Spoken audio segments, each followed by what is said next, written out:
غزوہ بدر حق و باطل کا پہلا معرکہ تھا جو 17 رمضان المبارک 2 ہجری 624 عیسوی میں مدینہ منورہ سے 81 میل کے فاصلے پر واقع ہوا۔ یہ حق و باطل کا پہلا معرکہ تھا جس میں اللہ رب العزت نے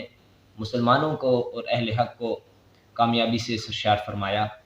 اور اس میں بظاہر مسلمانوں کی تعداد بہت کم تھی، یعنی 313 مسلمان تھے، اور دوسری طرف کفار کا لشکر 1000 کے قریب تھا، اور مسلمانوں کے پاس 2 گھوڑے اور اسی طرح 70 اونٹ، حالانکہ دوسری طرف کفار کے پاس 950 آدمی، یعنی بعض روایات کے مطابق 950، بعض کے مطابق 1000، اور ان کے پاس گھوڑوں کی تعداد 100 اور 170 اونٹ تھے۔ یہ جو واقعہ ہوا اس میں اللہ رب العزت نے مسلمانوں کو فتح و نصرت سے سرشار فرمایا، کیونکہ اس میں نبی علیہ الصلوۃ والسلام نے جب دیکھا کہ مسلمانوں کی تعداد تو بہت کم ہے اور کفار کی تعداد اتنی زیادہ، یعنی 1/3 مقدار سے بھی کم،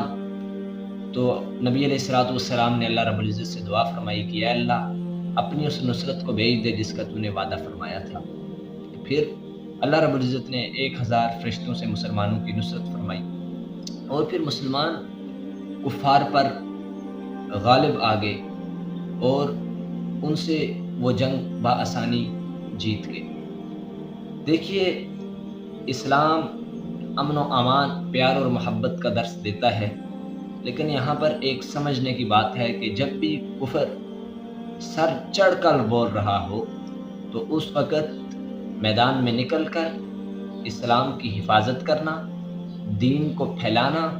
یہ سیرت نبوی کا اہم حصہ ہے۔ تو چنانچہ غزوہ بدر میں مسلمانوں کی جو قیادت کر رہے تھے وہ تھے میرے اور آپ کے آقا حضرت محمد الرسول اللہ صلی اللہ علیہ وسلم، اور ان کے ساتھ حضرت سیدنا صدیق اکبر رضی اللہ تعالیٰ عنہ، اور حضرت عمر فاروق، حضرت علی المرتضیٰ رضی اللہ تعالیٰ عنہ، اور ایک دوسرے صحابی حضرت حمزہ جو کہ نبی علیہ الصلوۃ والسلام کے چچا بھی تھے۔ یہ مسلمانوں کی قیادت کر رہے تھے، یہ لوگ تھے، اور دوسری طرف ابو جہل اور عتبہ بن ربیعہ، اسی طرح امیہ بن خلف، یہ جو کفار کے ساتھ مسلمان لوگ تھے۔ تو دیکھا جائے کفار تعداد میں اتنے زیادہ اور مسلمان کم،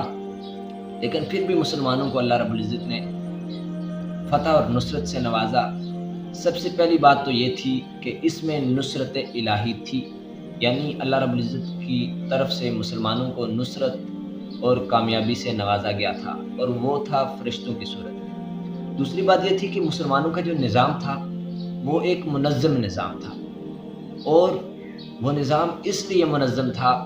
کیونکہ اس کی قیادت حضرت محمد مصطفیٰ صلی اللہ علیہ وسلم کر رہے تھے۔ حالانکہ دوسری طرف مکہ کے جو قریش کے جو سردار تھے، ابو جہل اور اسی طرح امیہ بن خلف اور دوسرے تیسرے، وہ ان کی قیادت کر رہے تھے، لیکن ان کا جو سیٹ اپ تھا وہ اس طرح مضبوط نہیں تھا۔ وہ جو ہی مسلمانوں پر حملہ کرتے تو مسلمان ایک دم اس کے جواب میں ان کو رد کر دیتے، اور وہ اس کے جواب میں ہلکے پڑ جاتے۔ حالانکہ جب مسلمان ان پر حملہ کرتے تو وہ جو ہے تو آگے سے ہتھیار چھوڑ دیتے، غمزدہ اور پریشان ہو جاتے۔ حالانکہ قرآن پاک میں آتا ہے کہ ان کے قدم تک اکھڑ چکے تھے کیونکہ ان کے اندر ایمان نہیں تھا۔ تو یہ غزوہ بدر تھا جو مسلمانوں